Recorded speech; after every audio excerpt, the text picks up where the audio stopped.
Welcome to the BOPTMN podcast. Today, my guest is Quinton Porter. Quinton grew up in Portland, Maine, and worked his way all the way up to being a quarterback at Boston College and in the NFL and the Canadian Football League.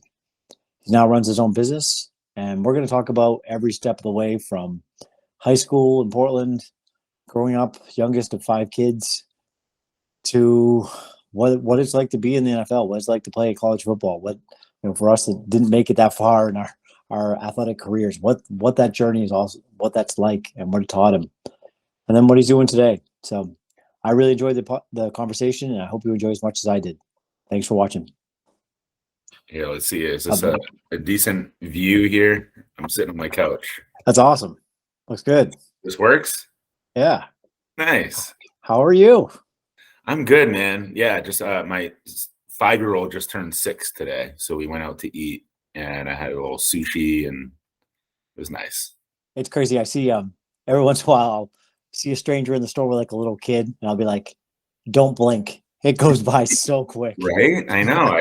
I was looking at my 11-year-old daughter. I'm like, what? How did this happen? And me and Christina are like, wow, where are the years going? It's unreal. Yeah. It's crazy. JT just messaged me, and he can't join us, unfortunately. But he was just telling me that they thought there was an active shooter in Sanford today in southern Maine or something. Yeah. We got a message middle of the day. Cape Elizabeth wasn't a part of it, so that was good. And then they're saying it's a hoax, and I was like, I wish they wouldn't use the word hoax. That sounds too much like what Trump says. But yeah, I don't know how we're living in this world where this is like the new normal. I know, and I knock on wood, it's never happened to me, but I can't. JT for a while there thought there was an active shooter in the school. Really? Kids are there. Wow. Right. I can't even imagine what that would be like to go through. No. So he's had a crazy day, and then that on top of it. Oh man! Oh my goodness. Yeah. So I was trying to think of like where to start, because that's always the hardest thing with these things. Like once you get started, then it just goes. Yeah. And I think the best place is just the beginning. And I was thinking, what must it have been like growing up a Porter, right? And JT and I were talking, and we're both like, I can't imagine what it was like growing up in that environment. I was thinking just off the top of my head, we'd come down a couple times a year and be with the family. And every time I'd leave with crazy stories. My friends thought I had the craziest relatives. I remember Zach and Luke cutting fish open and blood spraying on January, or Zach hitting Luke in the head with an axe.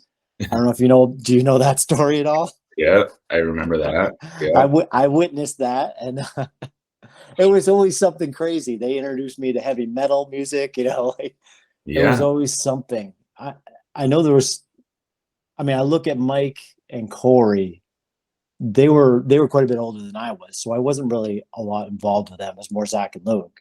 But you had an age gap. What was that like growing up in that household? Yeah, so to that point, there was such an age gap. So for me, to be honest, like it was just it's your universe. Like that's what it was, and I was a little bit different. I was set off. I was a little bit different. I was the young little boy, and I pretty quickly, I think at some point, realized I was the young little kid. That's what separated me from them. They had sort of grown up. Yeah, I think I was 8 years from Luke, the closest to me.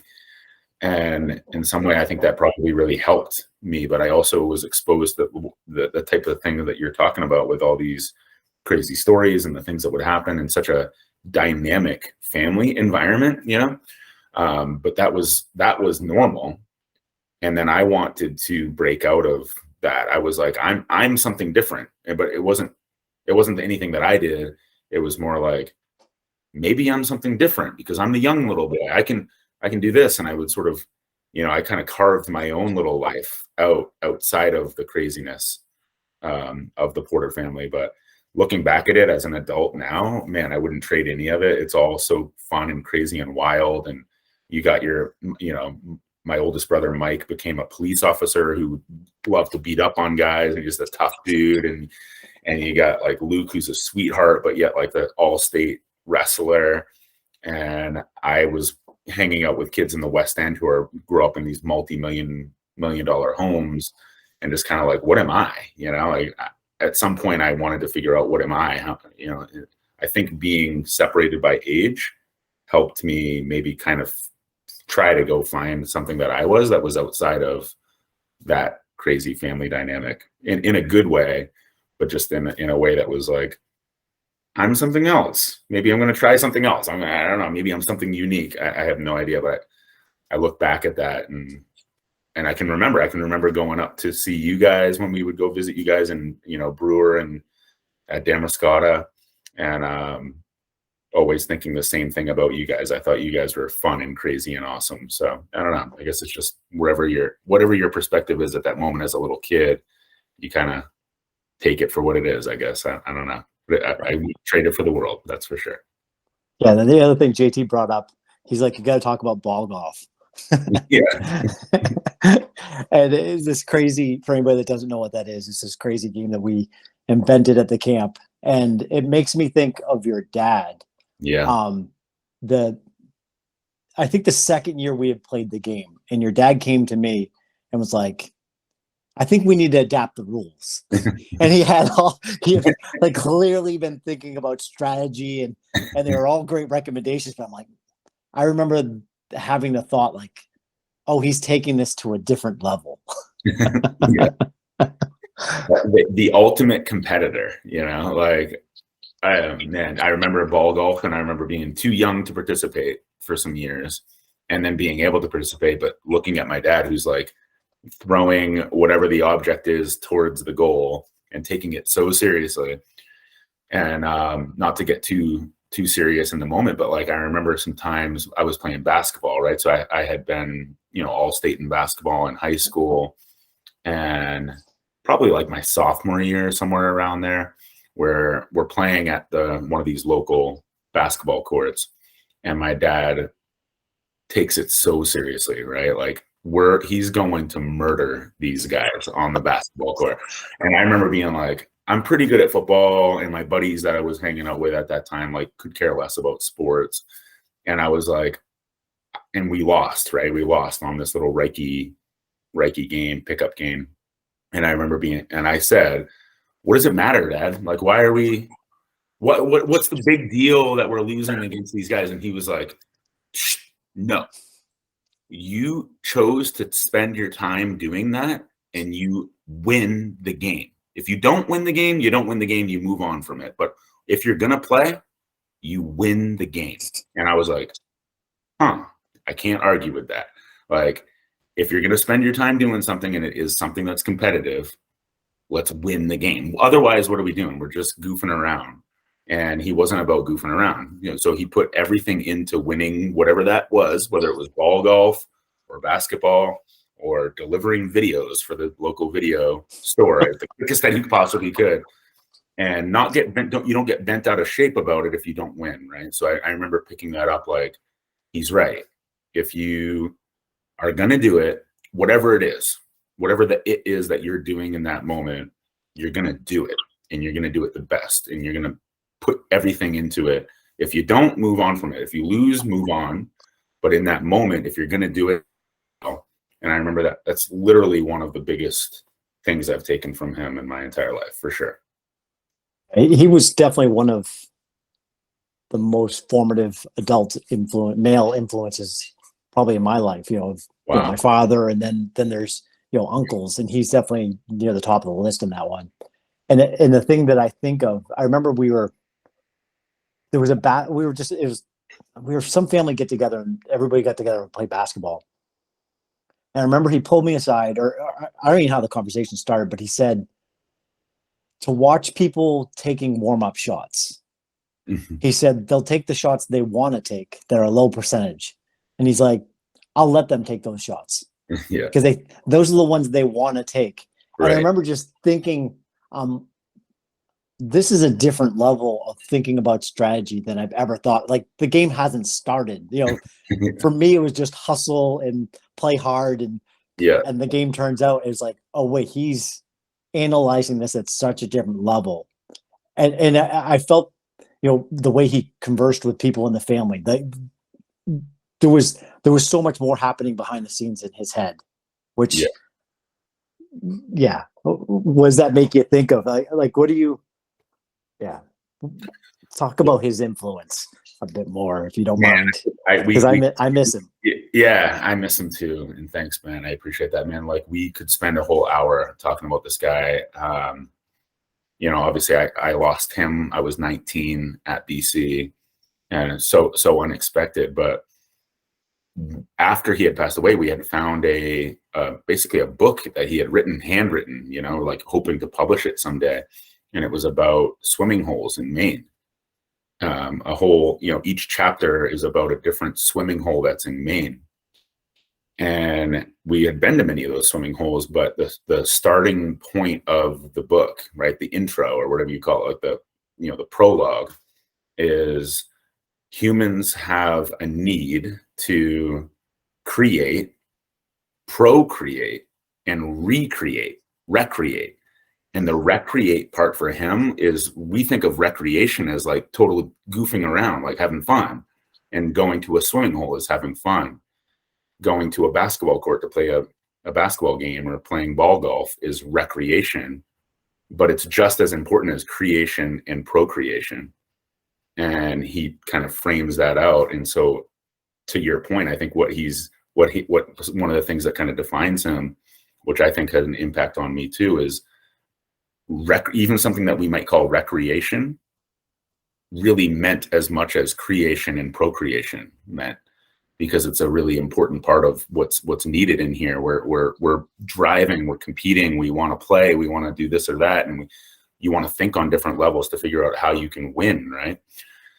And so, yeah, I think that without even having cognized any of the stuff that you just talked about as a kid, that was in from what he was doing with me, right? So when I went on to the levels that I had played in football, even just at a young age, I was thinking like that. I couldn't sleep the night before because I'm thinking, all right, if that guy does this and I know this kid is good at this, I'm going to do this. And then it would happen the next day. But he didn't have to tell me that, right? Like it was ingrained. So obviously being a father now, I don't know how he did it. I couldn't even try to do it, but I just want to say to my son, like, you've already got that, but look, if you can even think in this way, how much better, like on this next play, if you can think ahead, you're already ahead. You're going to catch the ball. You're going to catch it. You've already got that down. Every other kid is thinking about, how am I going to catch the ball? Forget that. You're going to catch the ball. What are you going to do after you catch the ball? And kind of taking that next step. I think he was probably installing that in me a little bit. I don't know, but it all falls under that recreation. Like football, at the end of the day, for me, ended up being a career, but it was recreation. I mean, at the end of the day, Aaron Rodgers, they're having fun out there. That's entertainment for us to watch. It's not life or death. It's not what JT went through when he was in the Army. It's fun. It's entertainment. But there's something really innate about that I think humans have to have. And I feel really grateful to have that from him. So I'm glad that you got some of it too, but cut too short for sure. So I remember kind of the family would talk about that Mike finally has his basketball player, right? Because Mikey, Luke, Zach, Corey, none of them really were basketball players. And then he finally had that, but there was a point you had to decide to stop playing basketball. Yeah. And as you said, you were doing quite well in basketball, but you had to make that choice. How hard was that back then, and what was that like? And Yeah. No, great question. Yeah, it was. I remember being a kid, and do you remember? How you have the baby in the baby's room is like a microphone that would go to the microphone in like the living room for the parents to listen to. Yeah. I remember I was a kid. I was like a sophomore, listening up to my parents talking. They didn't know that was on. So they're in my mom's room, my parents' room, talking about me, and I was listening. And he was saying, And it was because I was saying, I think I like football better. I don't know if basketball is really my thing. And I was almost ready to stop being a basketball player, but focus on football.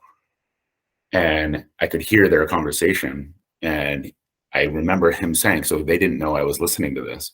And it was like, if he's going to go to football, he has to go all in. Like he has to go all in because he has it there with basketball. And I remember being like, okay, so I took that away. Like, I know I'm good at basketball, but I really love football. And my dad saying I need to go all in. So then fast forward 1 year from that, where I was a junior in high school, and my dad came to me and he said, you're really good at football. And you're a white guy from Maine, and you're really good at football. So I think you should go for football, right? Because if being a white dude from Maine, Nick Kaner Medley's done it. Andy Bedard, a friend of mine, he went to Boston College. TJ Cowett went to Villanova. Other than that, there's no one. And just those three being white dudes from Maine, we just call it what it is. It's tough, really tough. Being a white 6'4" quarterback from wherever you're from, there's a real chance there. And I remember him saying I remember us agreeing that you actually are right. He was actually deferring that you're right, that this is what you should go for. And so I didn't play my senior year in basketball. And it was really hard. This was like a tough conversation with my dad because, it was there. I also wanted to be a great basketball player too, but there was right around that sophomore, junior year where it became pretty clear. And then after my junior season, that's when all the scholarship offers happened and it worked out. And for him, he put all his eggs in that basket too. So he picked up whatever minimal amount of disposable income he had to get me to some camps. I went to Kentucky, Northwestern, Purdue, and Boston College camps and got scholarships offers at all of them. So he put his money where it was. And when I remember that conversation with me to say, man, if you're making this decision, you're all in, let's go. And I was like, let's go, we're in, let's go. So I don't know. He must have known somehow. So is that decision? I think there's a lot of advantage, having never been anywhere near your level, but there's a lot of advantage to playing multiple sports to a point, right? Yeah. And being a well-rounded athlete. But at some point, is that decision made just the risk, like you blow out your ankle or something? Basketball. Being a little older, every time I played, I'm reminded how rough that sport actually is too. Is that what it is? More of like a health thing, or what were you doing? So what is all in at that time? Are you training specifically for football during basketball season, or is it more weight room stuff? What are you doing? Well, so to the point of them all helping each other, like basketball, as I kept playing that at the higher level in high school, really did help me in terms of quick decisions, like make a quick decision on the fly, be a baller. And if I couldn't imagine being a quarterback without having played basketball, I'm sure some do, but like that quick decision, you got like a quick second to make a move, make some play and go. Basketball, that's what that sport is.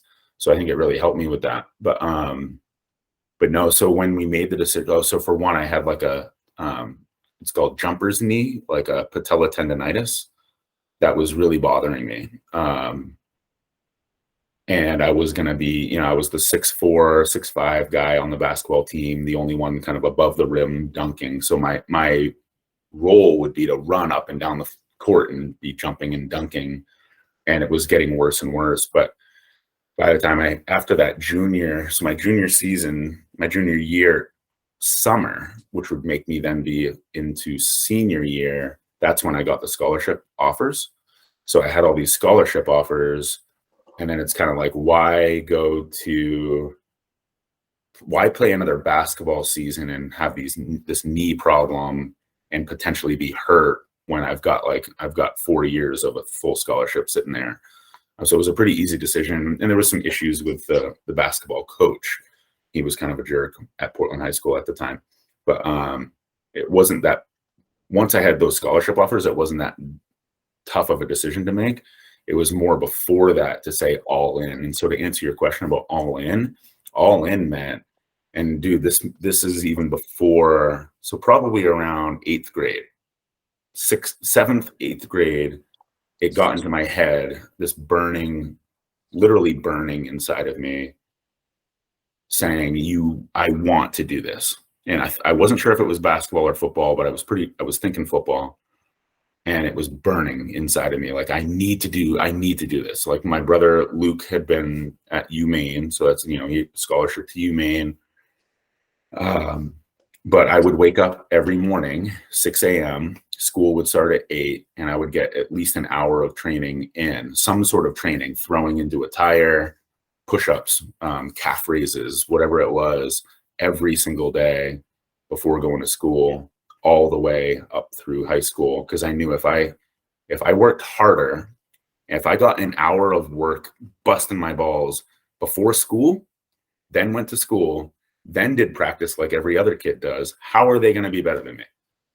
And that was the all in, and I was all in. Only all in football towards, into high school. Like, that's where I kind of figured out I'm all in. But him saying to my mom and me listening into that, saying, if he's doing football, he's got to be all in on that. That's where it was like, all right, it's all in. Forget going to the basketball court. I'm done doing that. I am being a quarterback. And it was all in, man. Every morning, 6 a.m., get an hour of work in, then go to school, then do my homework, then go to practice like every other kid. And those other kids didn't know I had already trained a whole hour before you guys even woke up. And so I don't know where that came from or how that happened. I'm sure my dad had a big part of it, but he never told me to do that. It was more about the idea of that all in, whatever that meant. And I knew I needed to work harder. I needed to do something that was extra compared to the kids around me. Does that make sense? Yeah. Have you ever told your mom you've heard that conversation? No, She, no, she doesn't know that. Well, maybe if you'll watch She had this all and the find kids out. at the baby. She had like this daycare center happening, right? So kids would take naps up there. So there was always this one-way radio, and I used to be able to hear them talk. And I remember that one talk about me, and they're talking about me. Oh my God. And like, all right, he's saying I need to be all in. I need to be really all in. I remember that. I don't think he knows that. Right. It's funny how, as a parent, you're trying to, help navigate the direction your kids are going in as best you can. And the thing that you say and that you think is in private is the thing that maybe influences your kid the most. Right? I know. It's so true, man. Yeah. Being a father right now, like, I'm almost figuring out how to say less, right? Like, I feel like I start to say too much, and I'm like, I need to let them be who they are. But then you never know. So like, I remember my dad, so I had won this Reiki road race. It's like a mile race around the West End in Portland. And so I had come in second, sorry. So I was 3rd grade. It's 3rd, 4th, and 5th grade. And 3rd graders are the youngest. We start way behind.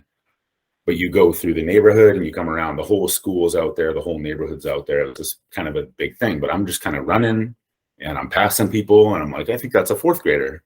Oh my God, that's a 5th grader. Oh my God, that's the guy in the lead right there. I'm like, trying to catch him. And I couldn't catch him, but like, I came in second, which had never happened before in the history of like the Reiki road race, whatever.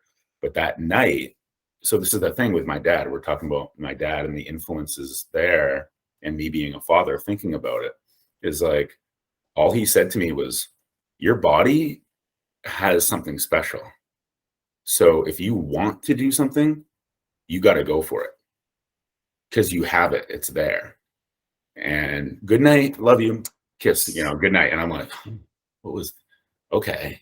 All right. So he's saying something's, and then years later, after BC. So I'm at BC before he had passed away. We're at the 84 Pine Street, the house that we grew up in, that you're aware of. And he said I planted the seed. He said it in front of everybody. Everyone's there. Like, oh, really? You told him that? And then he's like, yeah, I was just planting the seed. And I'm like, wow. So to your point about the next level of thinking and all that, and as a father, I'm like, how do I do that? I don't know. But he planted a seed in me at that time to say, Quinny, your body has something. And if you want it, go for it. Like, you're blessed with something, whatever. And if you want to, you've got it. So go for it.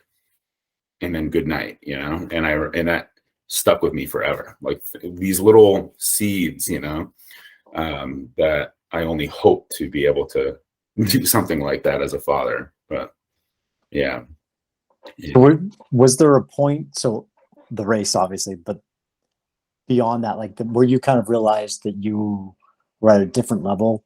For me, like in the opposite direction. I remember my final football game, right? Eastern Maine championship game. I had moved my senior year to linebacker, which I did not belong at, but the team needed me there, so I played.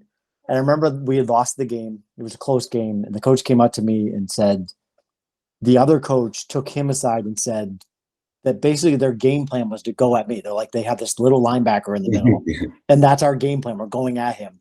And he said that they had to change their whole game plan at halftime. But that was for me like, oh, I'm not at an elite level. Like if they're making game plans to come at me, that's telling me I'm a bit undersized. Well, Ben, hold on. Because I remember being much younger, little boy. And obviously I heard about my brothers doing stuff, but I remember hearing about you doing stuff. And I went to some of your games and tenacity, you know, like, yeah. So I'm 6'5". I don't know. What are you, 5'6"? whatever it is, man. I remember I'm shorter than I used to be. But that I remember that, and like how awesome your dad is and all that, and like the tenacity that you brought to the game when the few times I got to see you play also added to me, right? Like in ways that you don't know, that you don't realize. So like I remember being like, man, that's beast mode right there. Like that's that intensity.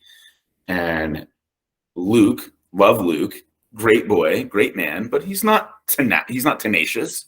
You know, he was a great center at the University of Maine. I mean, it's huge, high level. But I remember thinking in my mind at some point, like, man, I need to be a dog. Like, how do I find that in myself?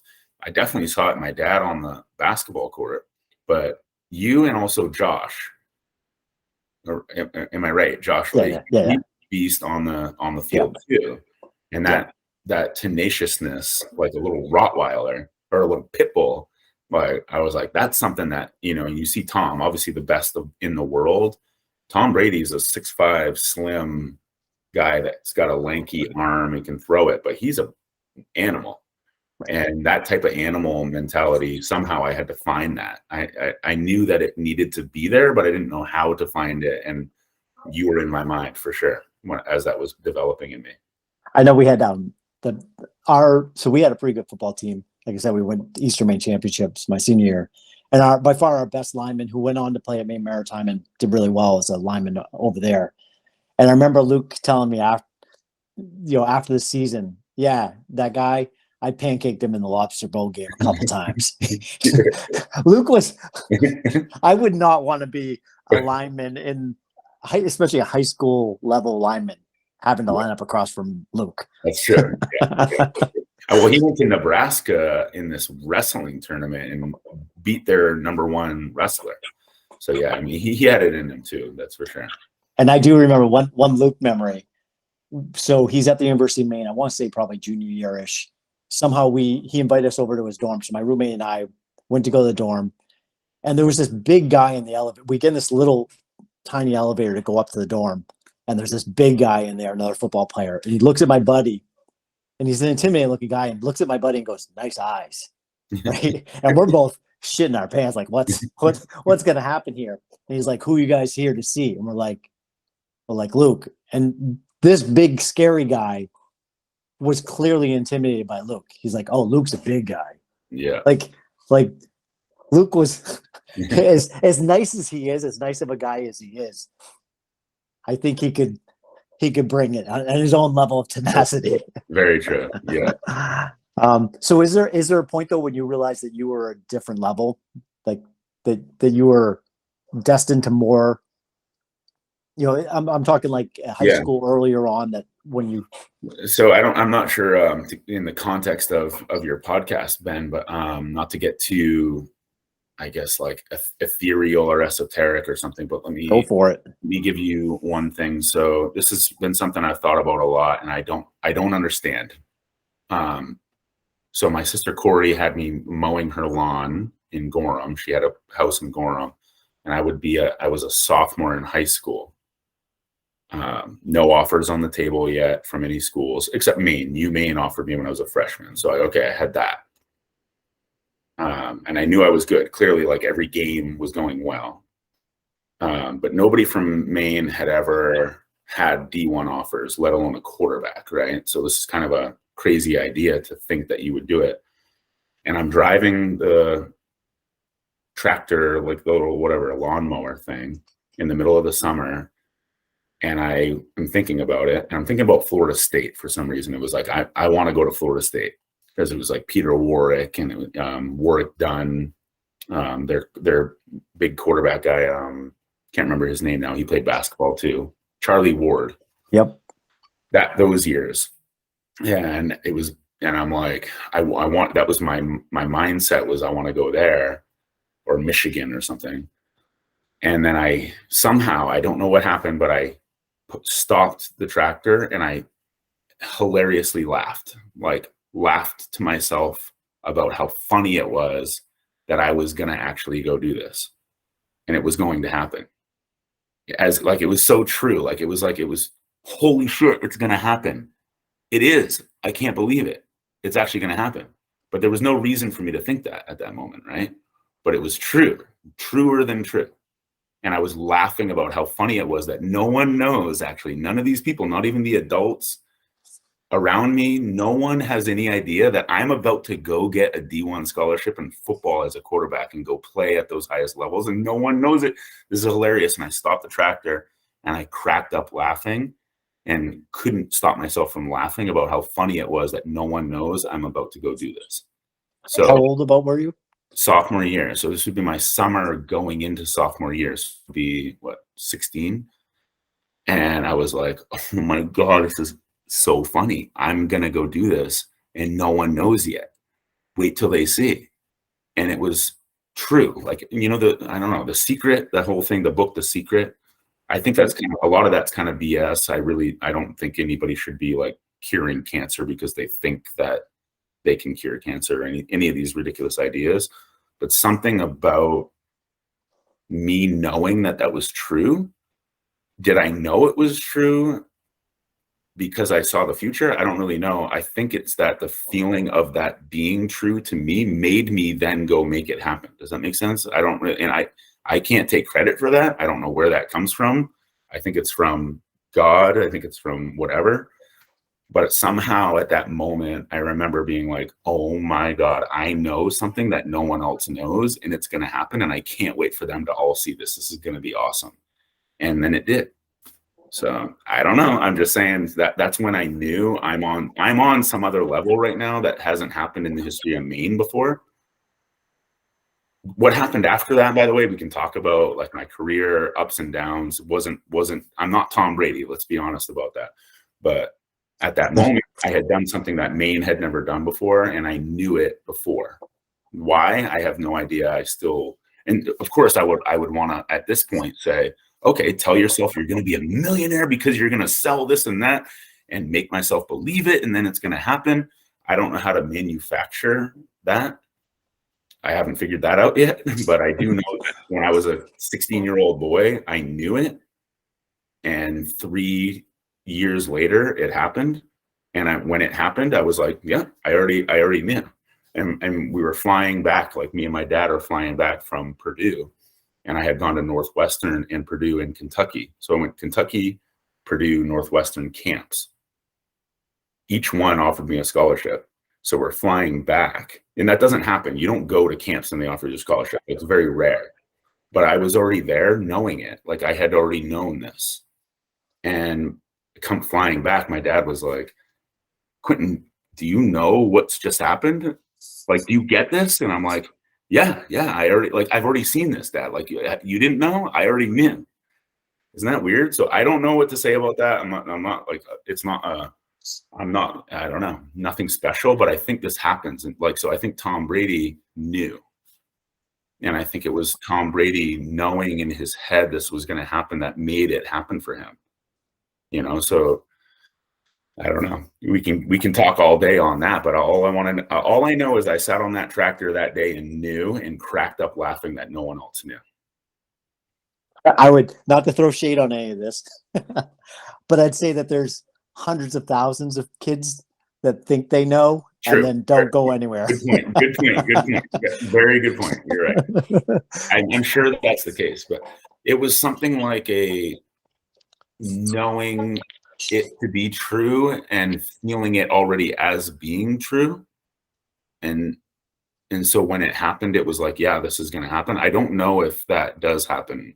I would push back on that to say I don't think many kids right now in any place, California, Maine, wherever, have that type of experience. And I don't think there's anything special about me for that having happened. I think it's more like I had set myself up and and I did know that my body was there, right? So like I do have like innate traits that I can't take credit for that were in there. But yeah, that's it. Man, that's super interesting to think. Like, are there a ton of kids that are having experiences like that? Like, how many kids literally are cracking up laughing about what's about to happen that no one knows, and then it doesn't happen? I don't know. That could be.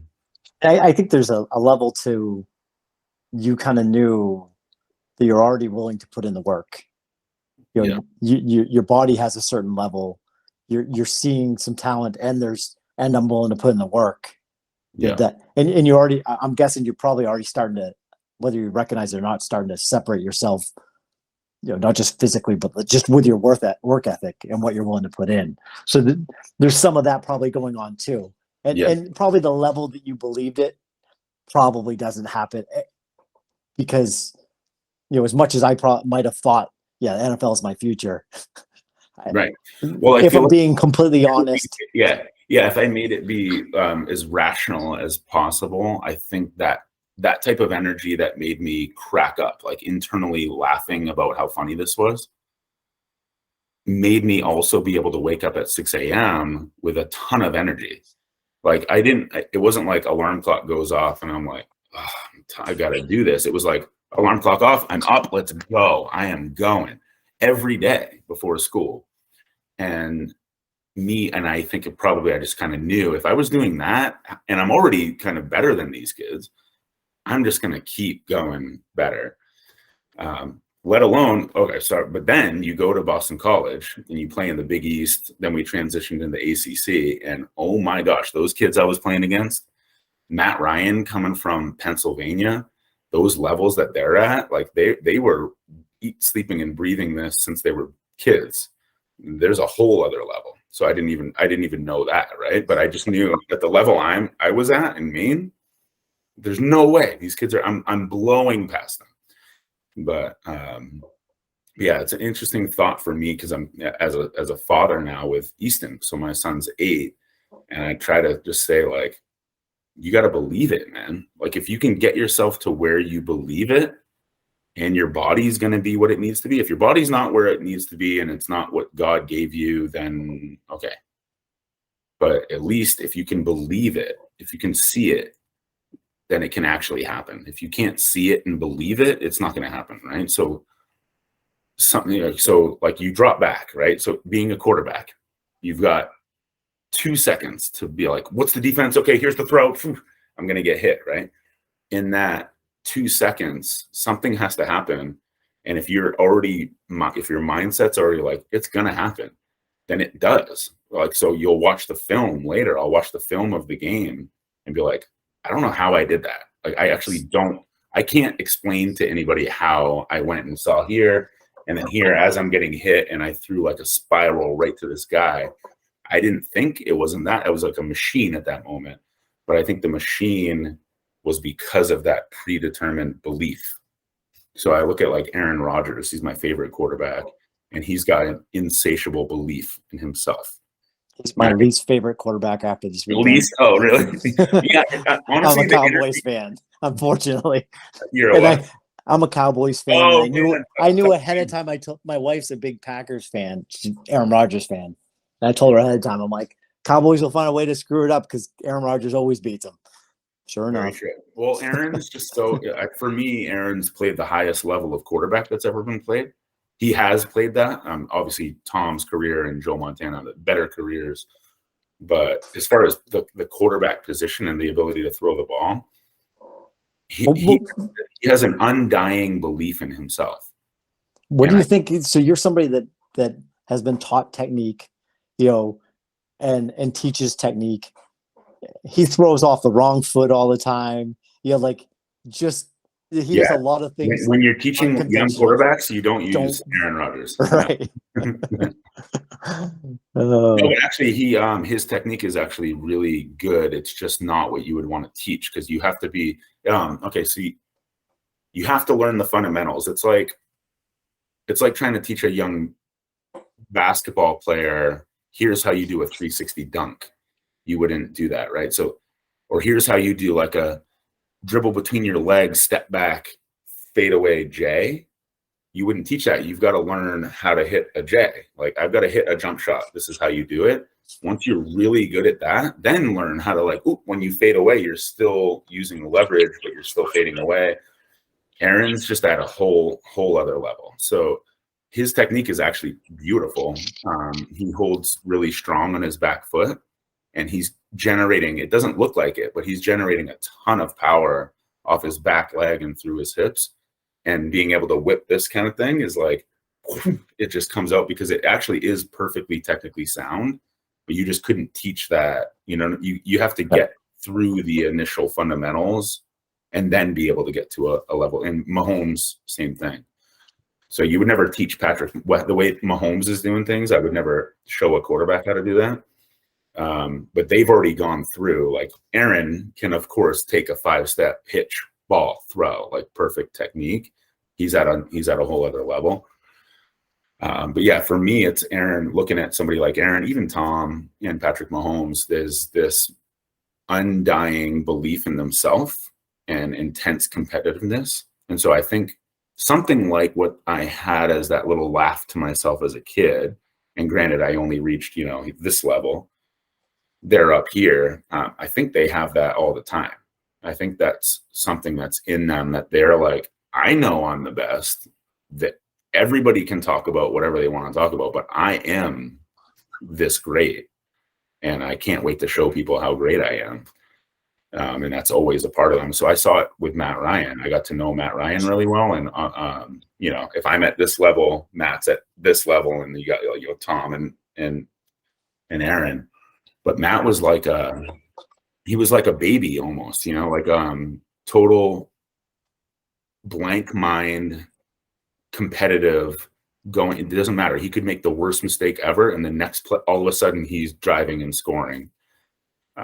Where I fumbled in my life or in my career was was getting down. So I did, after that belief in myself as a kid, I got to those higher levels and doubt crept in, man, like big time. When you get hit and you get whatever, and you got media interviews and you got $1 million, institutions on your back, and you got to answer to this and that, and it all piled up to where I couldn't perform anymore. I had lost that ease of it just happens, right? But Matt, looking at Matt Ryan and seeing what he did to get to his level, he was just free playing, believed the whole time, and couldn't wait to go and show what he could do the next play. So all fun lessons that I've literally taken to my life now, and definitely as a father. I want to step back. So you're talking about you getting up early, putting in the work, having the energy to kind of, that after that laughter moment on the lawnmower, kind of having that, it wasn't the alarm clock getting you up. I find that JT and I talk about this a bunch. What is that drive? It's not discipline. It's not it's not motivation. It's not like you're watching Rocky every night to be pumped up the next morning. Like, and both of us have been trying to figure out, like, what is that thing that you have, like right now, JT and I are doing stupid ultra running crap, which he got me into, which I'm still mad at him about. But I don't know what that drive is that I get up and I go run, 15 miles in the morning, like, and I don't have to, like, I don't know. I can't put my finger on what it is. It's not motivation. It's not drive. It's not discipline. It's something else. Any thoughts on, like, what that is that got you going back then, gets you going, keeps you going? I think it's the energy that powers the universe.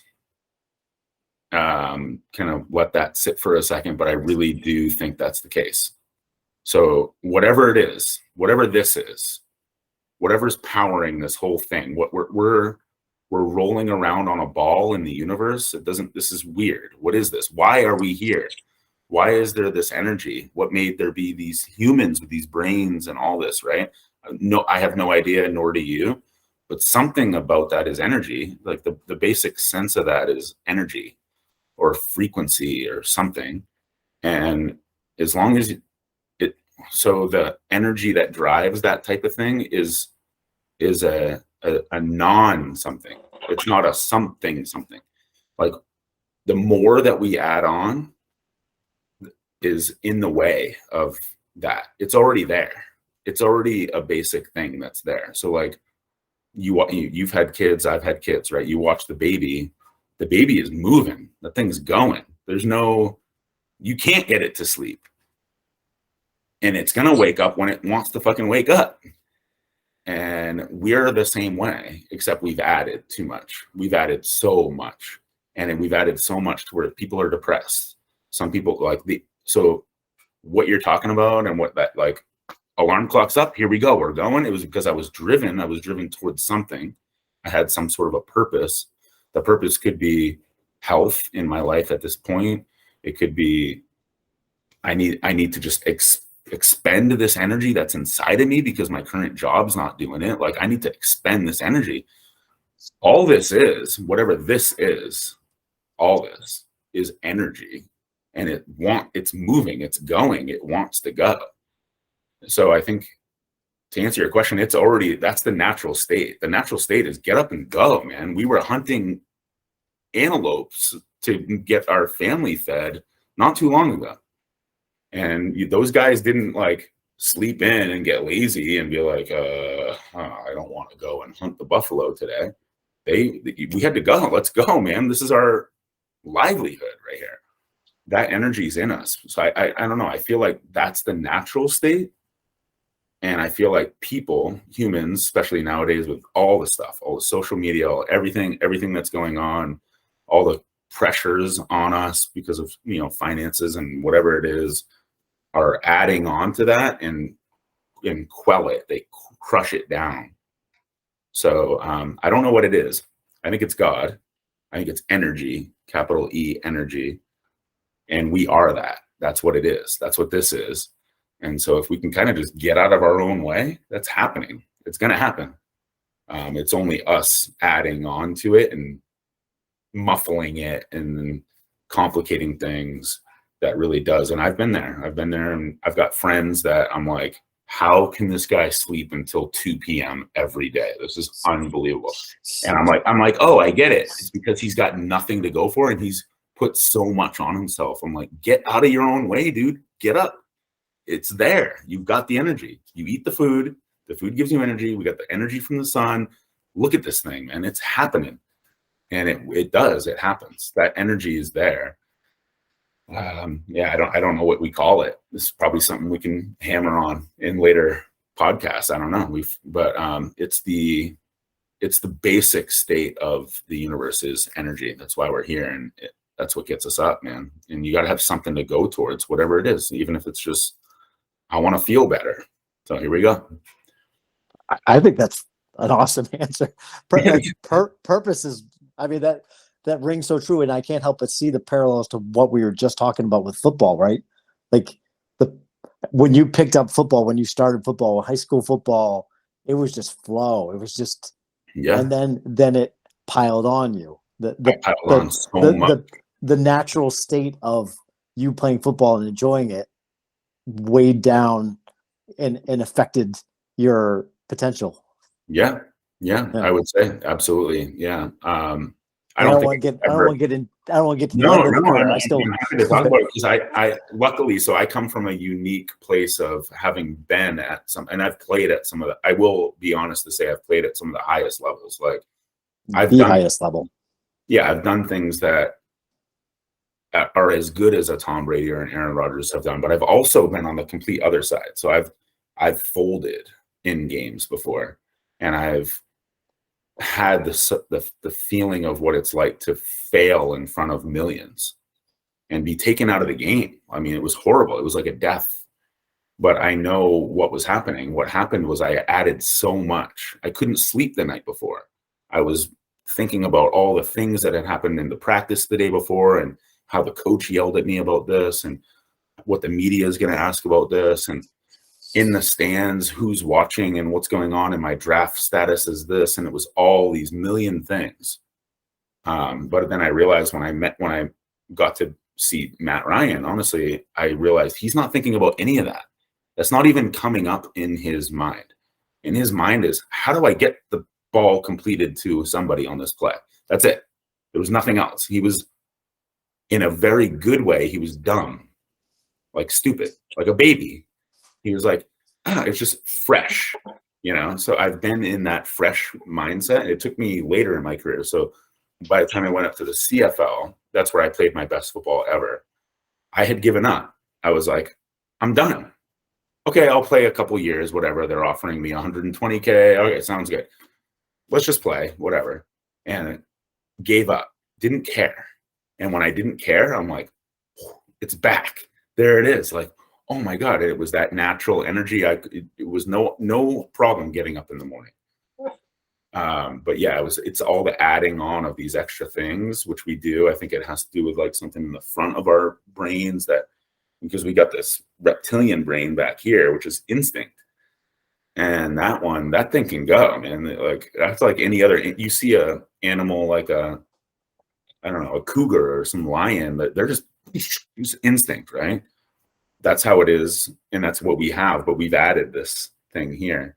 And this thing here was going and way over going to the point to where I couldn't wake up in the morning and I was depressed and I was falling asleep in meetings because I was just, I'm like, oh, it was too much, right? Now, of course, you're not going to play well, right? So it took me later in my career to finally find it back again, which was actually finding it back again wasn't anything more that I did. It was less. It was taking off things. It was like, all right, I don't care. Here we go. I'm here. I could be done tomorrow. Doesn't matter. Back to having fun again.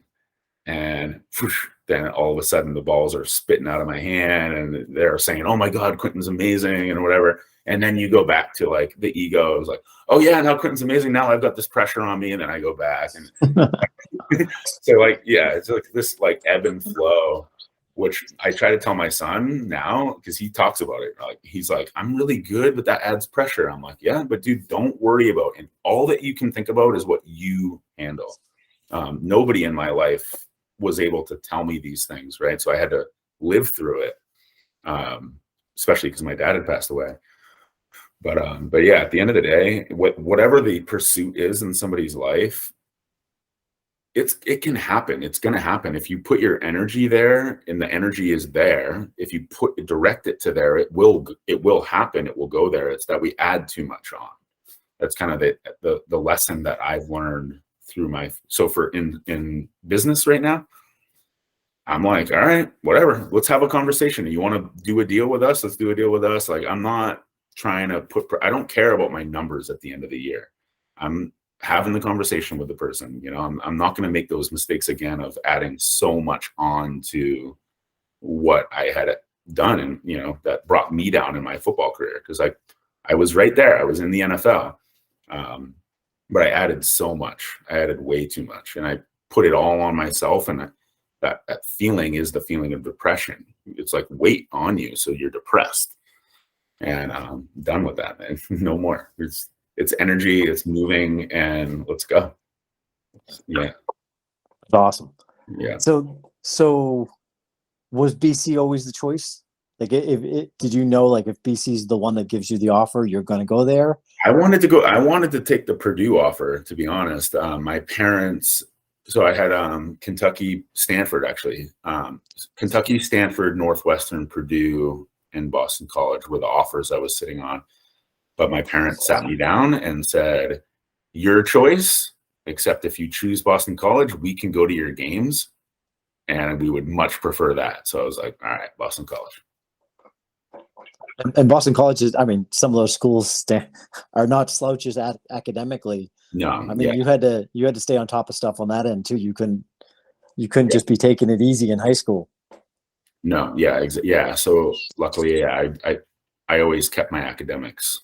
That's for sure. Yeah. So not as much as JT. I think he was like 4th in his class. I was 9th in my class. If you, I literally have podcasts where he's like, "Yeah, I was a dummy. I wasn't getting good grades. I don't know how I even got into." He was a great academic. Yeah. You should listen. He's so rough on himself. He's the yin to my yang. I'm Mr. Positivity. He's Mr. Bring You Down. Oh, but so what was it like, that transition to college?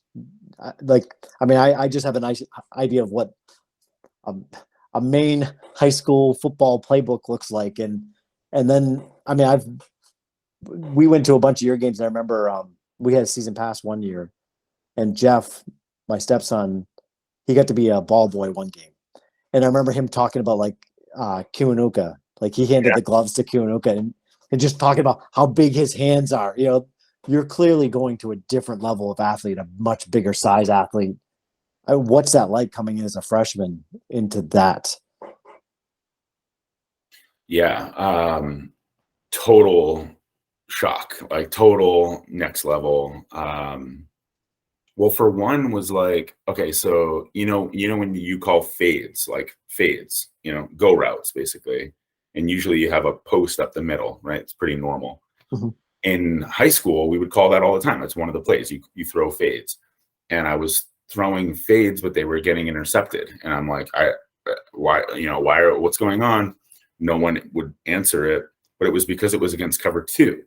No one had actually taught me the difference between cover 2 and cover 3 in Maine. Honestly, I got to BC and I'm like, oh, that's why. Of course, the safeties are over the top.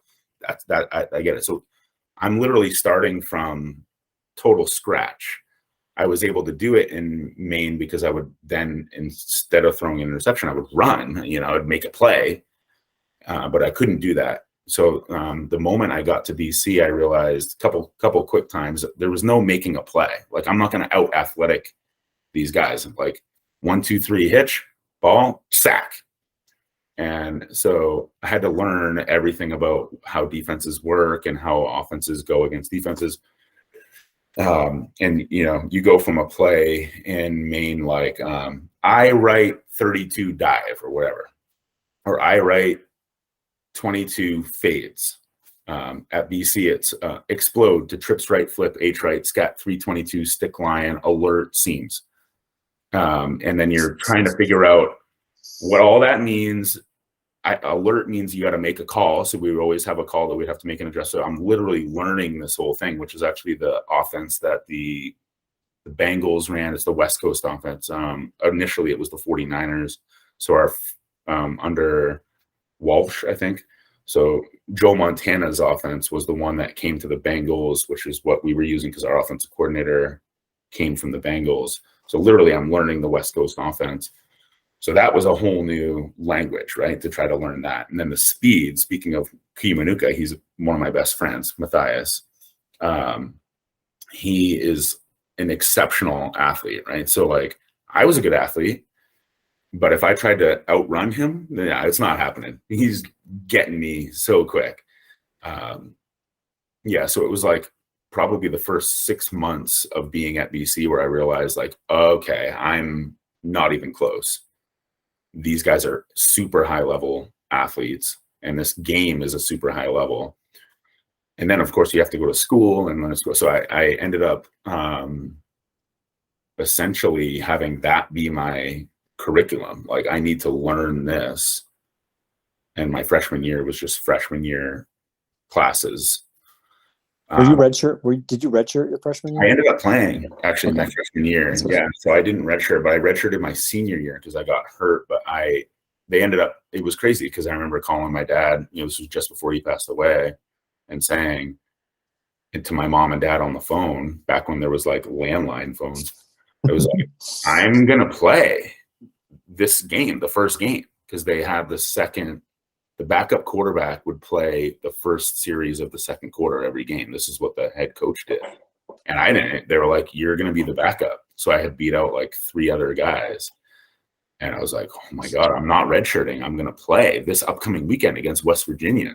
And they're like, really? You're going to play? I'm like, yeah, I'm playing. Oh my God, it's nuts. So kind of rightfully, I didn't think about school at that time. I just needed to figure that out. But man, it's hard to explain what that level of difference was, right? And then going from there to pro was basically a same type of jump, except, well, really Big East at that time. Big East was big and tough. It was Miami, it was Virginia Tech, Syracuse, West Virginia, obviously really good schools. But then my ACC. Yeah, my senior year, we then moved to the ACC. And that's where I was like, oh my God, the speed of these guys, how quickly everything's happening was another whole jump. But yeah, I don't know. Obviously I didn't do it. I didn't make that transition as well as some, right? Otherwise it would have gone up quite a bit differently. But I know when Matt Ryan came in, he had already been doing it. Like he came in 2 years after me, and he'd been doing this since he was a kid. So he knew those plays, he knew how it moved. He was playing in Pennsylvania. But yeah, the part of what I want to do here coming back to Maine is bringing some of that, like just get it. I want to work with the coaches, even not just the players, to just get it up on something like a more normal level that the rest of the country's at, because that jump was too much. I can't even imagine, to be honest. I mean, because as a quarterback, there's positions where your position. There's the quarterback position where you have to kind of know everybody else's too. Yeah, you're not just learning yours. You have to know everyone else's, and then in 3 seconds interpret what the defense is doing to figure out what the answer is, and then make a good throw as you're getting hit. It was nuts. Yeah. Is there a point where you figured out that you belong there, like when you finally when it all kind of clicked together? Because you obviously had quite a bit of success there at BC. Yeah, so somehow they saw it. I didn't see it. So that laughter that I had as a sophomore in high school, I didn't have there. I was questioning, a lot of questioning. But they said, "You're our backup." They deemed me as being good enough. I was like, okay, they say it. I don't really know. I didn't know until my first start. So I became the starter my junior year at BC, and we played Wake Forest the first game. And we ended up losing the game. It was a really tough one. I had at the end of the game, I had driven down to score to win with 30 seconds left. Then they take it to the house. Then I got to drive again to win. And I drove, but then got tackled as I'm throwing, and it fumbled, and then they won. So it was a very sad ending. But looking at the film afterwards, it was like, this is solid quarterback play. And in that case, yeah, we were Big East, they were ACC, but it was us versus Wake Forest.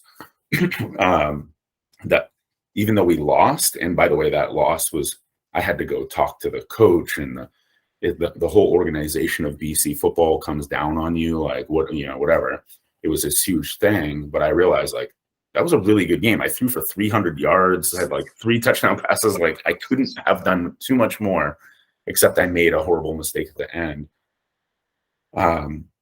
That's where I started to get a feeling like, I think I am at this level. I mean, they said I just had a good game. We lost, but then the next game we went to Penn State, and that was Joe Paterno, one of his last seasons. And we munched them down at Penn State 21-7 or something. And I was like, definitely, that's when I knew I'm here. I can do this. But I was a machine. I was a machine, right? So I didn't have at that time what I was just talking to you about, which of the free, like of what you see Aaron and Tom doing. I was just executing, and I wasn't balling. It took me later in the CFL until I had freed myself back up to like ball and know that I'm awesome or whatever. I was just I was just hoping to make it. Yeah. But yeah, those crowds and the size of it all, not much prepares you for that, especially coming from me. Yeah, I remember that picture in your entryway of you scoring. I think it was against Notre Dame, right? Like reaching out to the touchdown, like yeah. I think that was in Notre Dame, right? Is that right? That was at home against. Or was at home? I mean, that's still got to be pretty cool. I mean, yeah. How cool is it? That might be my best memory of football ever, actually. Yeah, beating Notre Dame and that touchdown. Yeah, that was it for me. I mean, I guess maybe this comes later. You were quite a talented running quarterback, though. You know, as much as you could throw very well, it seemed like that was like a forte of yours too, though. Not a Michael Vick run around, but like almost Tim Tebow-esque power running. Am I saying this right? Would you? Yeah, but unfortunately I didn't own that as a part of my repertoire. I was supposed to drop back and throw it. I was supposed to be like what Matt Ryan was at BC. Right. But I didn't know how to throw and drop back and do that. I was only just hoping to figure that out. It took me later in the CFL. Honestly, the CFL is a really good running, the field's open. You only have 3 downs. It's a lot of run pass option. That's where that became a really big part of my game. Right. I didn't own that at that point, but yeah, it would just happen. It'd be like, all right, I'm running. I don't know. I'm scared. Oh, yeah, touchdown. But yeah, unfortunately at BC, that wasn't supposed to be a part of my game. Right. And then, I mean, Mike, your dad passes. I mean, I can't even imagine the weight of that. You're going into the season. Is that right? Like the season's about to start. Yeah. So So like, yeah, if you picture this, like you go into the winter, you got off, and then you start spring ball in April. And my dad died in the middle of February before I became a starter. So finally, it's like, you're the starter. We're going to go to spring ball. The senior had graduated, so now it's my chance to start. And Luke got married, so we go to Luke's wedding. That's the last time I was with your dad. Really? Oh, yeah. Same. Oh, actually, technically not the same. Right. But the next day, and we drive down, and he just, has the heart attack, dies right there. Yeah, I mean, that really put like a black cloud over everything. And then I go into spring ball, and the coaches are like, they were nice. I think you went to the funeral, so they were all there. The BC team was there. But looking back at it, it was just really unfortunate, just because it was like not what I needed at that time. Like I wanted him to see me on the field. I wanted him to be there, and then he's gone. And then it's like, and then I've got to pick it up. And then actually the first practice of spring ball in March, I broke my collarbone. Some guy tripped me. So going into my junior year, my first year as a starter, after that had happened, it was very dark. Does that make sense? Like, yeah. In terms of that lightness and heaviness, or like light, it was very heavy, way too heavy. And I was a 19, 20-year-old kid. It was actually amazing that I was able to even have some success. Like I was a machine. It was just, the machine was running, but there wasn't any light. There wasn't any lightness happening. There was no belief, none of that stuff. It was just whatever was there that I had cashed my chips, I put in the bank, was being spent, and it was there enough, but not there enough, because it was just I was really dark. It was sad. Yeah, for sure. So then what's it like kind of that? So you finished college and you weren't drafted, you didn't get drafted in that, and then you're trying to get picked up by teams and hoping that happens. What's that whole transition like Yeah. going? So I could have been drafted. I could have been the last couple of draft picks. But at that time you're on the phone with your agent and all that. It ends up being better to not be drafted. It's kind of weird because then you can shop around a little bit. So I had like the Browns and the Bengals or something, and then the Texans, and I don't remember, but the Texans were in the conversation a lot. And then they were like, we can draft him in the 6th round. Here it is. And my agent was a lady. She was awesome. And she was like, Quinton, honestly, I don't think that you should go with that because they got somebody else they can draft in the 6th round. And then we've got some options here. So I was like, okay, let's do that. So we sort of opted to not be drafted, which is weird.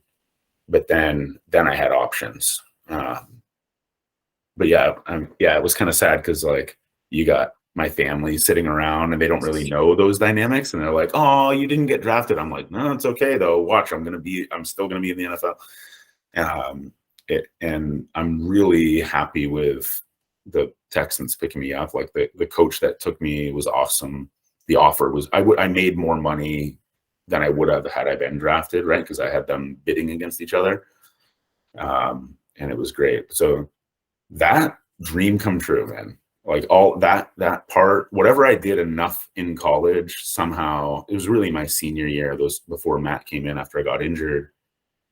It was enough to have them see enough to be like, we want to give this guy a chance. And as much as it was like, oh, I wasn't drafted, it was more like, this is so cool. And I was similar feeling because I was like, all these people around me don't actually get it that I'm actually gonna be on an NFL team. They're not getting it right now. But all right, it's fine. And huge dream come true once that like ink was, the little check that came to me was like, all right, cool. And then I'm shipping off to Houston. Let's go. It was really fun. Yeah, I'm trying to picture what that, your NFL, your dream, it's coming true. But has the pressure sunk in at that point yet? Like you're already, you had the combine, which is a different kind of thing. You're not training for football. Yeah. You're the training. Combine got me it because my like 40 and my 5.10.5 and all the stats were really good. Yeah, luckily. And that's that's the tough work I did, but also I have a body that gave me that. I can't take credit for the genetic body. Right. Yeah, it was me and Mike Vick's brother, like fastest 40, everything. So what's that jump what's it like going to an NFL preseason?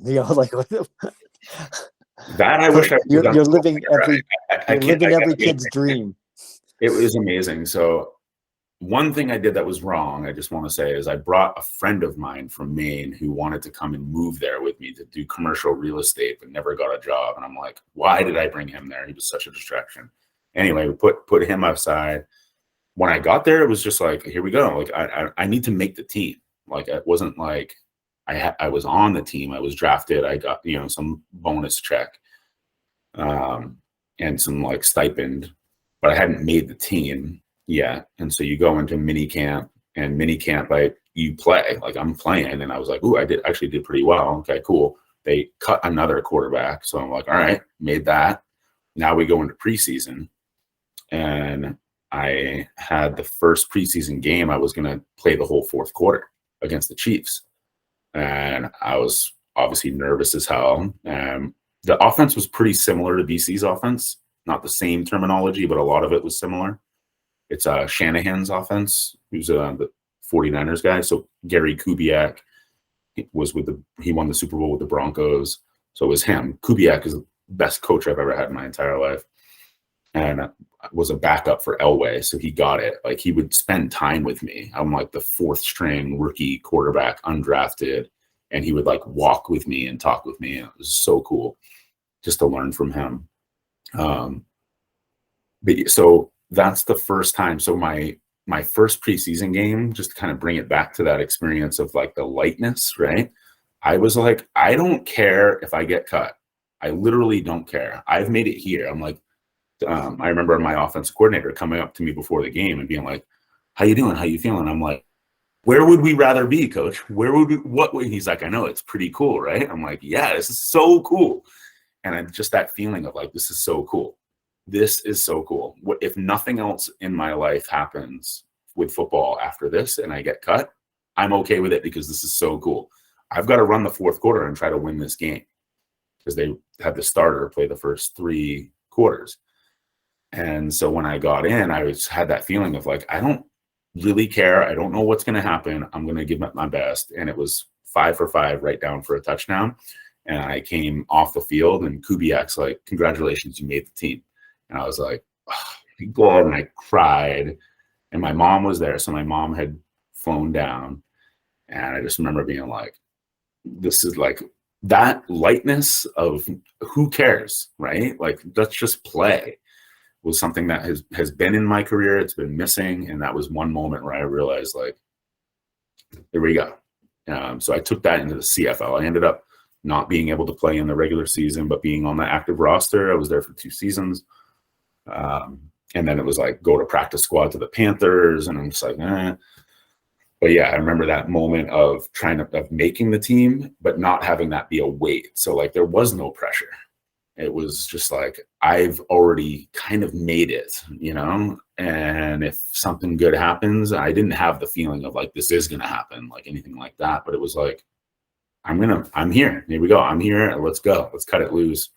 And that ended up like securing those 2 years. But yeah, in the NFL, what you find out pretty quickly, if they haven't invested millions in you, they're not going to be motivated to put you in, right? There was a couple games we played against the Patriots where I was actually number 2 instead of number 3.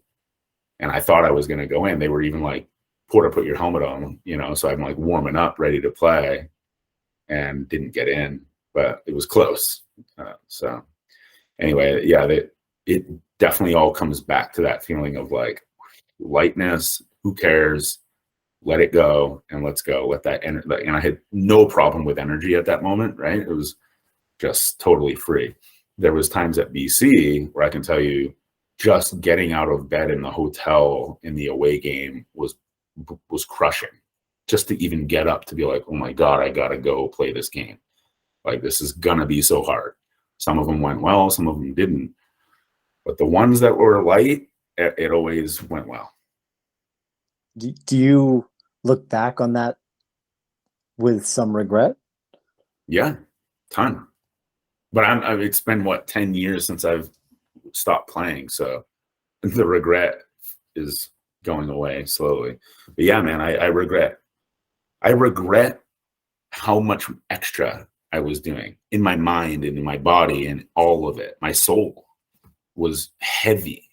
I wish that somebody would have told me. I think one of your questions ahead of this in your email was like, what would you, knowing what you know now, knowing what I know now would be like, fuck it. Let's just play, man. Let's just go. Who cares? Who cares what anyone thinks? And I didn't have that, you know, the moments that happened of lightness of just was an act of grace. It was something that I can't take credit for. I don't know where it came from. It just at moments would happen where it was light and it was just like, who cares? And I didn't have the maturity to consistently make that happen. Yeah. I mean, I mean, it's like a source of pride. Like, I have a cousin. I'm one, one family member removed from somebody that played in the NFL. You know what I mean? Like it's such a cool thing that you were able to do. Well, I wish I could have done a lot more to make me even more proud. But if you think of the percentage of people that get to get scholarships and then get to I mean, you're in such a small, you're not a 1%er, you're not a 0.1%er, you're like a 0.0001%er. You know what I mean? Like, you've done something so incredible, so incredibly hard. And how hard, actually, that's something I want to ask you. I mean, how hard was it to get to that? Like how much did that take out of you? How, I mean, like you just said, the hotel stuff, like I mean, you've got that weight on you and you still got to work out. You still got to get grades. You still got to, I mean, there's just so much on you and you found a way to get there. So I'm proud of you. I Like, appreciate that's that. I awesome. will say that the notion that it is hard and the hardness of it is and was the problem, right? Whereas I could have, and it's a subtle little line, right? Like looking at it, because there was so many times where there's like, oh my God, my dad died. I'm like, my coach is on me. I don't know. These media interviews, what am I? I'm not saying the right things. Like it was so much, right? But all it took, because there was times at my BC career, especially my senior year, I remember I had gotten to lightness. I don't know the difference. It's a very subtle, like, it's like a little soft flip of like an angel on your shoulder that's like, and then you're like, I'm there, but you don't know you're there, but whatever. And I don't know what that little switch was, but somehow, so like my first game at BYU, it was my fifth year senior year. Matt's my backup. I had to beat out Matt Ryan. I beat him out. I'm starting. We go to BYU. They're good that year when we crush them. But I remember before the game, first game of the season, I'm sitting there before the game and I'm looking at the mountains and I'm like, man, these mountains are beautiful. And just soaking in how beautiful the mountains were overlooking the stadium. I'm like, I'm in a stadium with these mountains, these huge Rockies mountains. That's beautiful. Like I didn't care what happened in the game. Of course I cared. I cared tremendously, but it wasn't a weight on me. And I don't know what the difference is between the weight, when the weight was there, the weight was heavy. When the weight wasn't there, it was nothing. It was like, oh. And the BYU comes out and does this whole like Samoan dance, because they got all these Samoan guys and they're intimidating you. And I'm like, this is funny. I'm like, look at this. These guys think they're going to beat us. And we smoke them. And I don't know what that line was. And I'm still trying to figure this out, like in terms of a theme for this podcast here. But like, whatever that little shift is, it's something like grace. It's something like taking the weight off of what we're all doing here, because all it does is crush the spirit that we have inside of us for whatever it is that we're meant to do.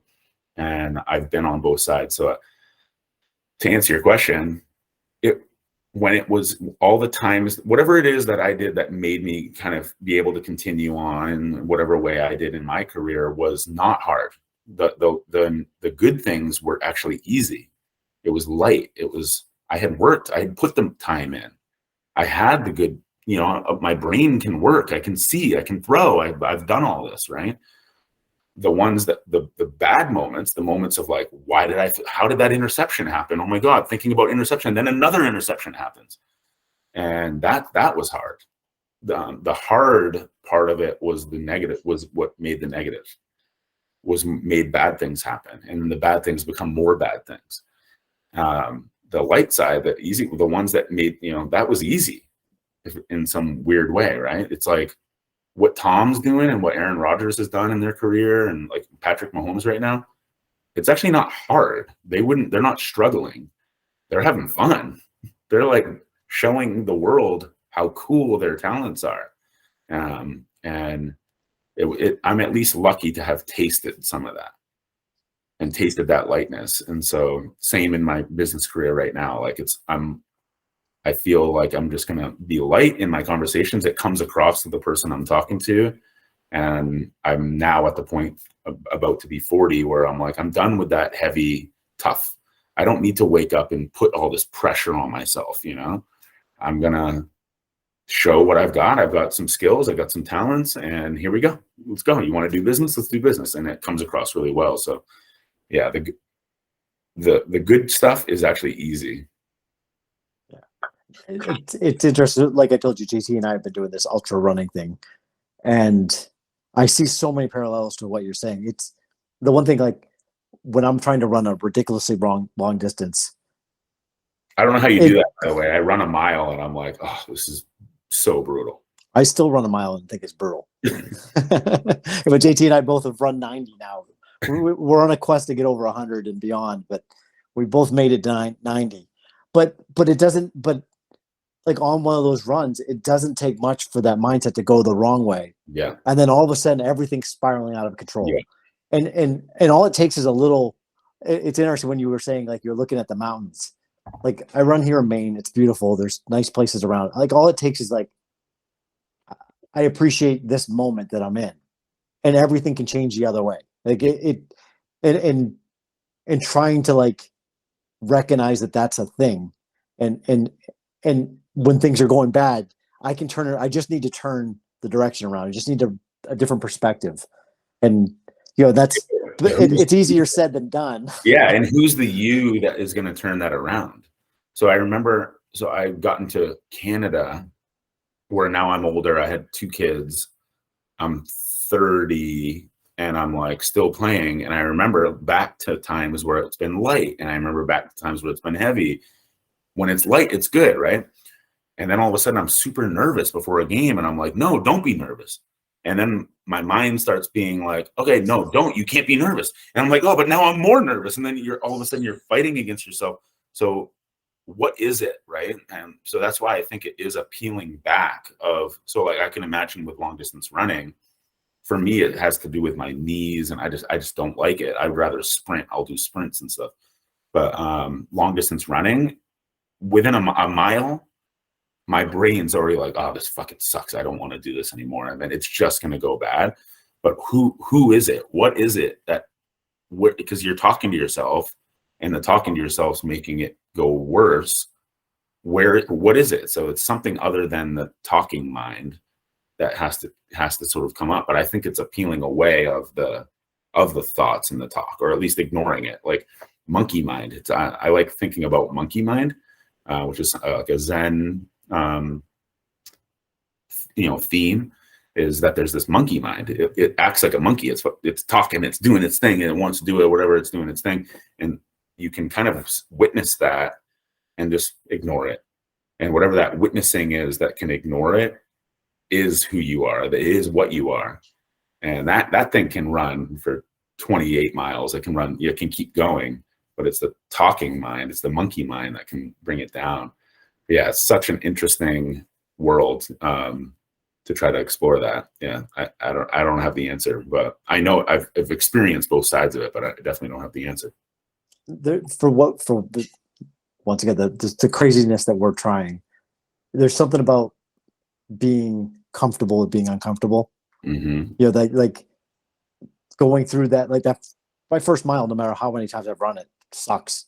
And sometimes it sucks for 10 miles, and sometimes it sucks for 20, and sometimes it feels great. You never know what's going to happen, but mentally, at least I've learned that if I just stick with it, the wave's going to come back.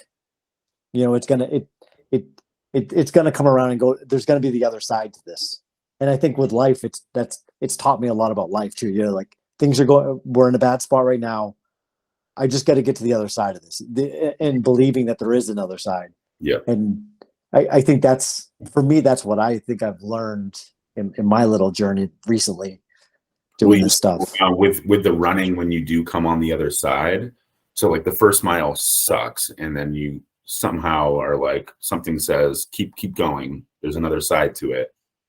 Is there something on that other side that you've experienced? I would assume so, but that is it's even more peaceful than before you even started running. It's like I can imagine. It's like, I mean, for me, I literally feel like my body was designed for this. Like this is the purpose. You know what I mean? And then and there's the mile one, but like so JT and I did this race where we both went up around 90 miles, and you have so many ups and downs. You're like, I can't go another step, and you somehow make yourself do it. And then for there's no logic behind it that you should be able to feel good 20 minutes later, and you're running as free and as comfortable as if you just, it doesn't make sense, but it's there. And we're constantly asking each other, JT, I think, said, I haven't found I haven't found the upper limits at all. Like every time I hit what I think is the upper limit, I find I'm not even close to the limit. What is Right. the limit? And it's kind of a cool thing to do, like do the what an impossible thing. It's because it is limitless. Whatever we're talking about, whatever this is limitless. And we're just little windows into it, and it's only the self-talk that really limits it, right? That's so cool, man. I need to start running long distance. Oh, by the way, I said because I know part of your theme with your podcast is fitness and stuff. I retired from football at 31, and I was so done with working out, and I'm like, I was forced to do this for so long. 40, which I'm coming up on 40 in December, is when I'm starting to work out again. So me and we need to run together. I'm down for anything. I'm putting away all the toxins, and I'm getting back into it. I don't want to have a heart attack. I want to see my kids grow up. I want to live long, but there's that energy that was initially in me is still there.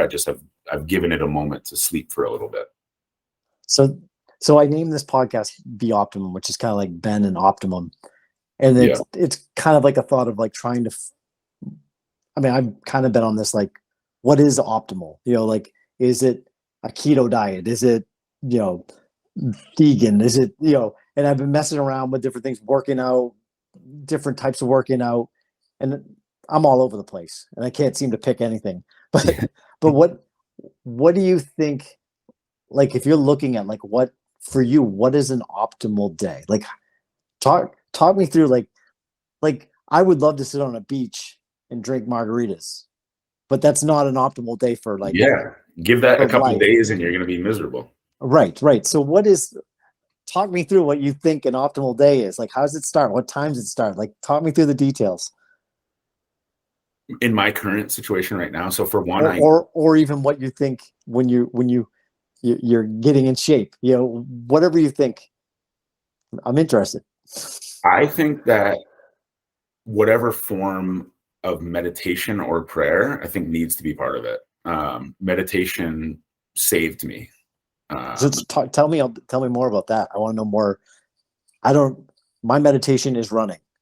Yeah. I don't know much more about meditation though, and I'm actually very interested. So literally saved me. I don't need to get into the details of it, but I had been in such a depressive. No, please do get into details if you want. So that back to that lightness that kind of happened in Canada, I was in a dark place. I had, almost gotten arrested because I beat some guy up. I had gotten cut from the NFL. I was down. Just not, my identity was tied to Quinton Porter should be this NFL guy that I had built that identity back when I was 6 years old. And that identity died. But I felt like I had died. I was miserable. And I'm up in Canada. I'm living in some apartment. And what am I doing? Right. And then luckily I realized I was so down. It was down. And why? Why am I down? What's going on? I read a couple books. One that was one of my dad's books, Zen and the Art of Motorcycle Maintenance, which kind of opens up this concept of Zen, which I had never even talked about. And then I read an Eckhart Tolle book, or thought about, but I read an Eckhart Tolle book, which basically builds up about the ego. Like what this built up idea of what you are is this story. It's literally a story of what you are as a person. And there's this world out there that thinks of you as this person, and you have this past and this storyline, and you have some idea of this future, and that's what you are. None of that actually is what you are. None of that. It's literally a story. What you are, and it keeps building it up. And then when he said, and I'm like, what am I? He's like, the book's building up to it. I'm like, well, okay, then what? I get it. Yes, this all makes sense. But what am I then? And he was like, you are consciousness with a capital C. And I was like, I'm consciousness with a capital C, just like you are. Like that's what this is. That's what I is. And I'm like, and it brings it into, because meditation is basic, or prayer. prayer is like you're getting in the state of meditation essentially, but directing intention in some way. But meditation is actually just being what you are. Thoughts will come, thoughts will go, and literally all the past, the future of what you are, and this ego is just this idea of what we are. We've literally generated in our brains. It's not there. It's not even true. It's literally an illusion. There's nothing to it. It's not true. What's true is this, and us being consciousness of this moment. This is it. This is all there ever is. It freed it all up. And then I played the best football of my life after that, because I didn't care. I wasn't attached to anything. I was just playing, right? So I would imagine in the context of, running, right? It's like a microcosm of that same thing. So you're running and you're like, oh, my knees hurt. This sucks. And then the thoughts start coming. It's sort of like a very specific version of an ego being like, oh, I'm tired. It's got all its things that it wants to say. But like JT said, like you're saying, there actually isn't a limit. Your body can just keep going. It's the thoughts that can come in. That those thoughts are literally just figments. They're nothing. It's something that our brain does in the front of our brain that has no impact. It's literally nothing. What something is this, these things like this table that this computer is sitting on. This is it. It's energy. It's, things moving. This is what is happening. So for me, to answer the question back to a perfect day, my perfect day is, because I'm not always doing this, by the way, because I've got a million things happening. But if I can sit and I can wake up and I've got time to just be like, give it 10 minutes. Like if I can't give 10 minutes to what I deem something important, which is meditating in this case, then what am I doing? I'm so caught up in all sorts of million things that I don't even have 10 minutes to sit in what's real. What's real is this moment. So here we go. I just sit, breathe, and million thoughts will come up, but you just let them go. You don't stay with them. You just let them, let the brain do what the brain does. But what I am, what it is, what this is here. It's always going to be here. It's never gone away. It was here before I was born. It's going to be here after I die. It's here. Okay, here we are. And then I get up and I'm like, okay, now what do I got to do? I got like 6 emails to respond to. I got to get a contract out. It's Quinny's birthday today. All the things start coming, but those things become much easier. It's light. You travel lighter through those things, whatever that day needs you to do, because you're already back and resetted. I try to do it before bed too, right? Because then you like set yourself and you're not like, churning in your head before you go to bed. It's amazing how hard it is to actually get yourself to do that though. So yeah, my perfect day is I wake up, I have 10 minutes where I'm sitting. So let me ask you. Yeah. So your days are better when you do meditate, correct? I travel lighter throughout the day for sure. So let me ask you, why doesn't it happen every day? Right.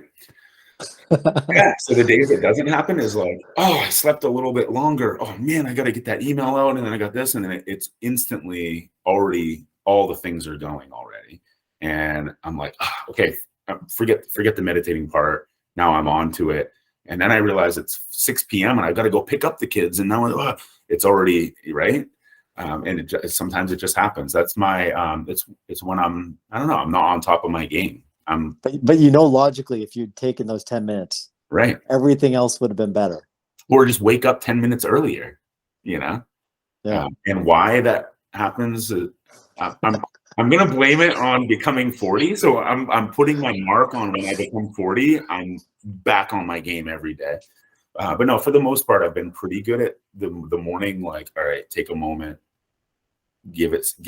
ease on this here. But yeah, man, 3 kids. I've actually been through a divorce. My work, running Easton's football team, this extra project I'm working on, girlfriend, whatever it is. There's just such a million things come up, and it's not an excuse. So I got to get. That's optimal for me. Is 10 minutes in the morning, 10 minutes at night. Make it happen. Eat healthily. I eat meat, meat and vegetables. That's what I'm. Before we get to that, I gotta say, I had a YouTuber on he told me he had made a video that I watched of his, and he was like, so many people want to start, like, okay, I'm gonna start a diet January 1st. I'm gonna start this day. I'm gonna start when I'm 40. Right. He's like, start today. I'm like, damn it, he's right. So are you eating breakfast on your optimal day? So for some reason, I don't like eating. I'm not hungry in the morning, but I have found that I'm better if I do eat a little bit, especially some protein in the morning. My body has changed, like we all has. So I've always been pretty lean. I can't eat the way I used to, so I've been trying to figure that out. So I'll eat, if I can eat some protein in the morning, usually just eggs. I'll make myself eggs, and then some sort of a healthy, nice, like hearty dinner. That's all I need for the day. If I find that I'm eating a bunch, snacking and just a ton, it's worse. It's just like it's gluttonous, and I'm doing it because I'm distracting, and I'm distracting myself, or I don't know. It's like some insatiable, like I'm just giving in, the best is like some nice protein in the morning, a nice solid dinner, but especially without working out, for the last few years, I've been like meaningfully letting myself not have to work out. I can't eat the same. I start getting fat. Would you go back to being a morning workout person? Like I think you used to be? I'm good at waking up in the morning. So like once I've got myself up or decided I'm up. So it doesn't matter if it's 4 a.m. or 9 a.m. But it's pretty easy to let myself sleep till 9 a.m. because why not? Like it feels good to lay in bed, right? But if it's the same, once I'm up, if it's the same, why not just wake up at, let's say, 6 a.m. and get something done then? So, I mean, my first part of the business career I had that was successful was because I was up early. So I would get up at 6 a.m. and get into the office and already have my day lined up. And I outsold. I was doing sales and drove a company, kind of like, and we went and sold. That was because of that. It was the same mentality of get up, work harder. Like we've got competitors, I'm going to work harder. So it was the same thing. My current role doesn't need that from me right now. Like I could get up in the morning and it wouldn't really make it go better. Right. So it's a little strange, but so now I'm going to replace that. I want to replace that. And to your point, maybe I start tomorrow. Cause like, why not today? Why I turned 40 on December 28th. And I've been saying this for years. Like I'm going to start when I'm 40. But yeah, I mean, why not start now? I hate it when I watch that video because I do that all the time. Like I'm like, okay, Monday I'm gonna get back on track. Yeah. And sometimes it works for me, but I'm like, I could start Saturday afternoon and be better off for it. But what's the ultimate goal? Like what are we? So in terms of your podcast and optimal, right? Like being optimal, to what end? That's part of the question, right? I mean, if your goal is just to sit on the couch and watch your favorite shows. But then again, I would consider, or just live a good life. Yeah, I mean, but if that's your goal, and don't you want to extend that as long as possible? Right. Yeah. Yeah. It's that JT and I kind of like this came up in one of our conversations, and I'm like, oh, this is a good question because it depends on what like you said, what are your goals? For me, low battery warning. We got 20% left.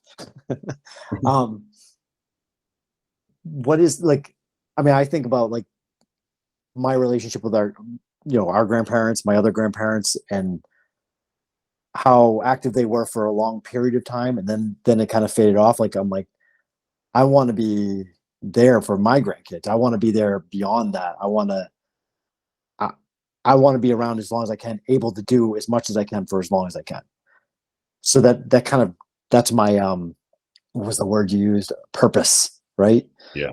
That's a purpose that drives me, I find. Well, then it would be some scientific evidence on what extends lifetime. I don't know, because there's some people who drink and smoke their whole life and live to 150. It confuses me. My dad never took a sip of alcohol, never touched a cigarette, dies of a heart attack at 58. So yeah, that for me, because that's my goal. I want to live long. I don't want to have that happen. I want to see my kids grow old.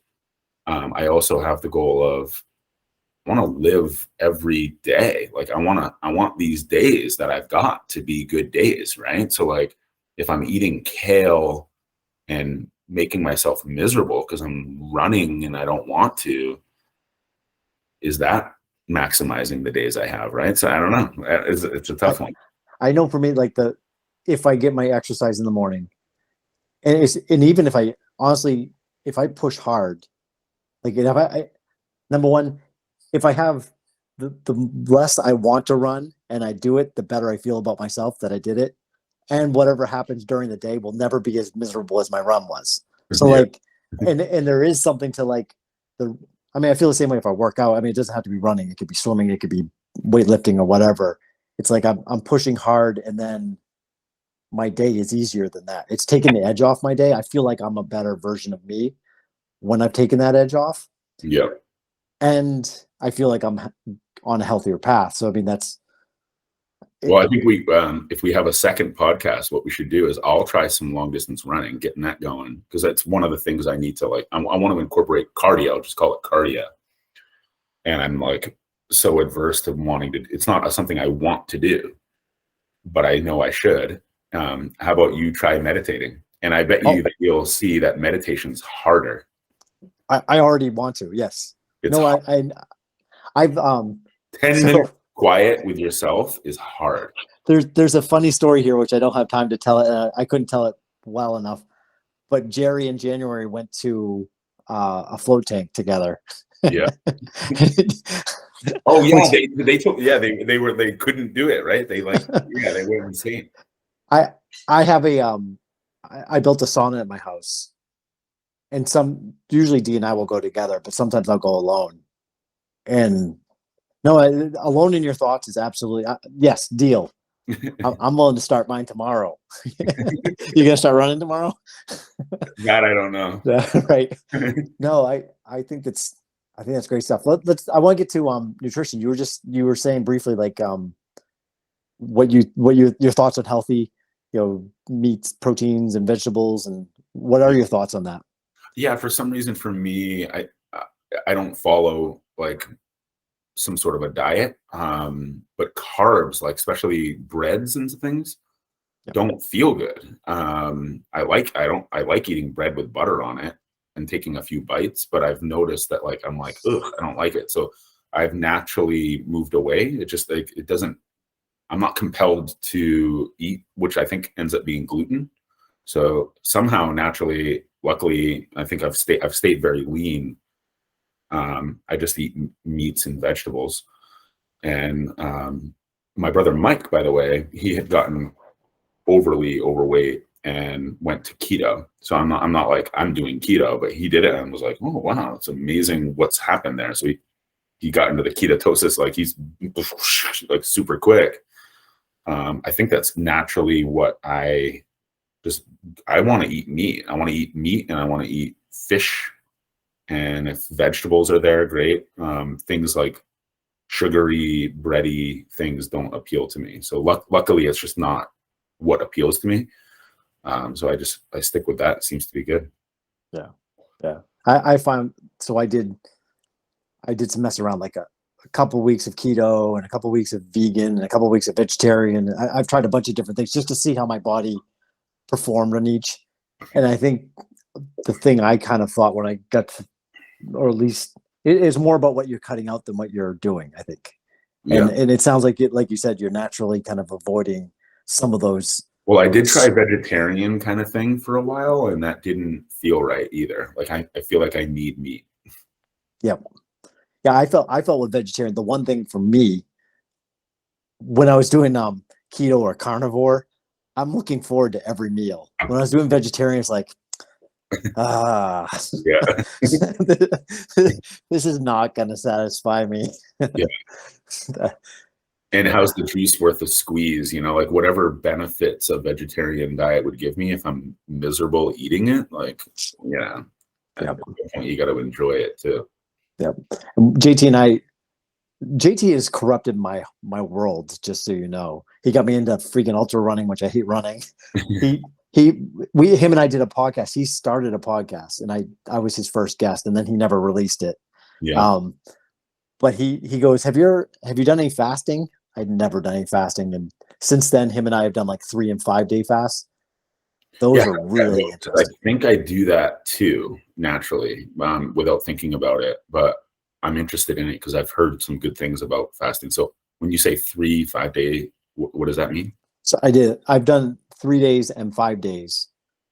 I'll do the intermittent fasting quite a bit, but so I went 3 days.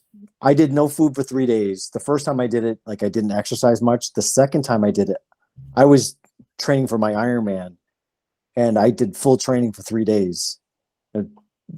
No, I mean a little drop off on performance, but I had the energy. Wow. And then I tried a 5 day, which is a lot. It's a mental challenge more than anything else. Wait, so you'd go 3 days without eating? No food, just electrolyte drinks, basically, with no calories. Yeah. What happens? Like, yeah, I'm picturing like later in the second day, you're not like not able to function. Like it reminds me of running. Like the first mile sucks, and then the second mile you hit a groove and you're in it. The first day sucks, the first night sucks, and then you're just in it. It's piece of cake. Honestly, wow. it's Wow. But so Jeff, my stepson, he's a physical therapist, and he sent me an article not a little while ago saying it reduced fasting a 3 day fast reduces your all cause mortality by like 50%. And this article explained that like your body starts to eat itself, Right. but your body knows to eat the crappy cells Right. first. It's not eating the high performance cells. It's eating the things which end up being cancerous cells potentially, end up being a lot of things that your body needs to get rid of anyways. And when I've been like, I think I might have just fasted without knowing it. It's that I've woken up and I'm going until the evening without having eaten. But by the time the evening comes, I'm going like crazy. Like I can't think. I think what that is literally, so your body runs on sugar. Your brain runs on sugar. Yeah. And then there's a point where your body doesn't have enough sugar and it switches to running on fat. Mm-hmm. So that's, and I find that you first go night past that, and then the next day you're kind of back. You wake up and that's gone. Like the first night, I'll have headaches. I'm grumpy.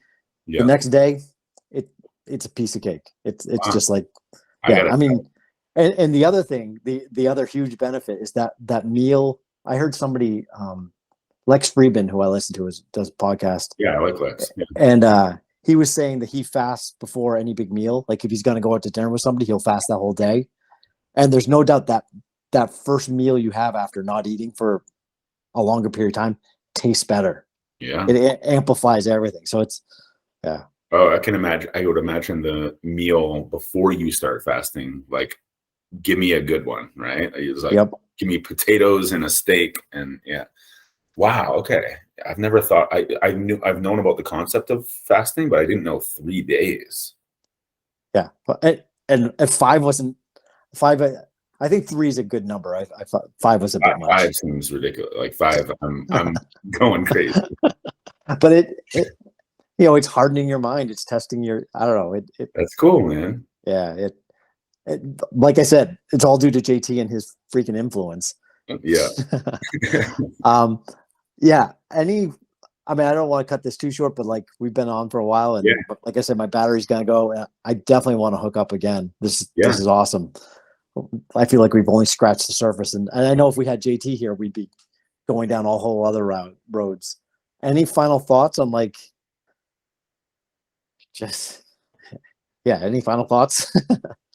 Okay, no, and thank you. This is awesome. My only final thoughts. Your dad is one of the coolest people I've ever known in my life, and I remember, I think it was Josh, your brother, saying years ago, like, I love the spiritual journey of people, like what he loves seeing it. I can't remember what the context was, but I remember him saying that. And I went to church with, Grammy and Grandpa.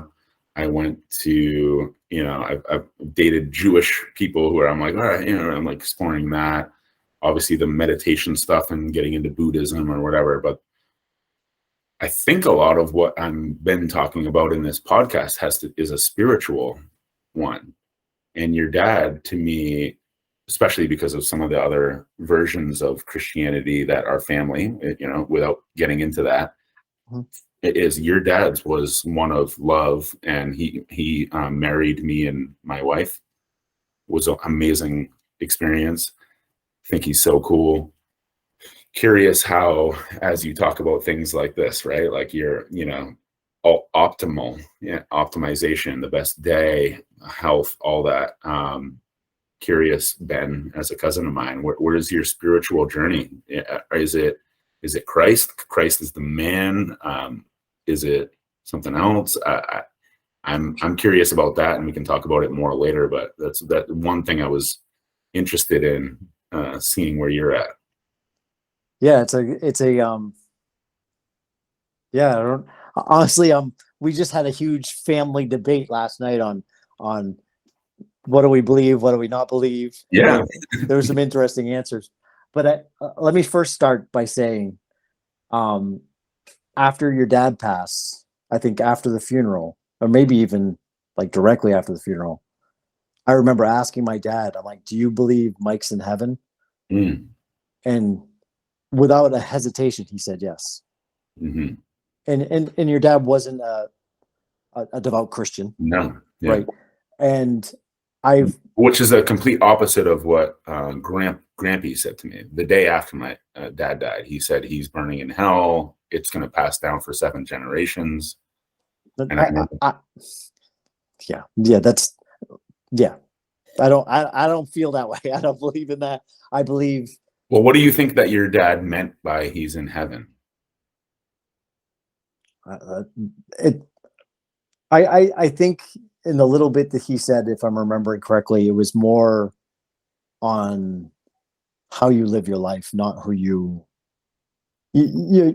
I would say you can call yourself to be a good Christian and do nothing but harm and be a miserable person your whole life. Right. I'm sorry, that's not a better path to heaven than somebody that lives a good quality life and is generous and kind and thoughtful, and that's just how I feel. You know what I mean? So, I'm kind of more like the karma route. Like, if you put good into the planet and put good out there, then your chances are better. And I kind of feel like there's a lot of answers in religion. I don't think anyone has the right answer, kind of thing, is where I'm at. There's a lot of good concepts, but I also think some of the worst harm that's been done in the world is from organized religion. So I'm all over the place. So you're saying be a good person, which I think is what Jesus said as well. Right. And part of that is optimize your life.